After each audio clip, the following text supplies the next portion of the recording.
Happening tomorrow, Councilmember Stephen Whitburn is expected to propose an ordinance that would add restrictions for pedicab drivers, as people downtown say they're often too loud in the late hours of the night. And our Jamie Chambers is joining us live from the Gaslamp Quarter with more on that. Jamie. Good evening, Kathleen. As you see the pedicabs start to roll out really into the evening hours, they do seem to get a little bit louder as this goes on. A lot of fun. People are really enjoying them. But at one point, you can actually hear them right now. But at one point, locals say it's just simply too much and they want to see a major change.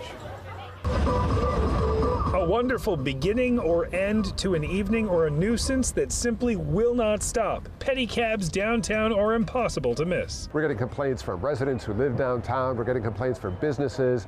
We're hearing complaints from out-of-town guests who are staying in the hotels who can't get a good night's sleep because of the loud noise coming from the pedicabs. The bright colors, the speedy al fresco transportation, the freewheeling fun has now drawn some unwanted attention by residents and city leaders. Now, City Council member Stephen Whitburn says he will be scrutinizing pedicabs and trying to knock out the biggest complaint. I'm going to be proposing a new ordinance that is going to completely ban amplified noise on pedicabs. But that's not the only thing Whitburn is looking into. There is no consistency in the pricing.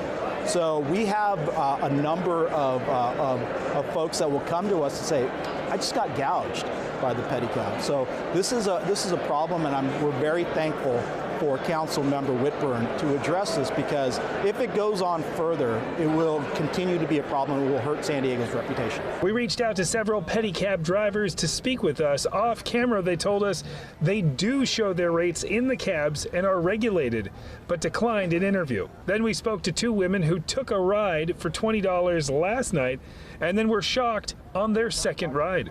He's like, no, 60. And we're like, 60? So then she tried to barter him down to 30, and then we agreed on 40, 20 a person. So it was an experience, but next time maybe we walk. Yeah, so it's pretty wild. Sometimes you can hear a pedicab in the background cruising through. Yeah, there they are. This is a perfect example. That's what they're trying to curb. The ordinance is expected to start tomorrow, or at least be rolled out. And pedicabs, just worth noting, have already been kind of shut down in the Seaport Village area and also around San Diego Bay. So we'll have to see what they come up with to mitigate whatever they're trying to work with. That's the very latest from downtown at the Gaslamp Quarter. I'm Jamie Chambers. Kathleen, we'll send it back to you in the studio.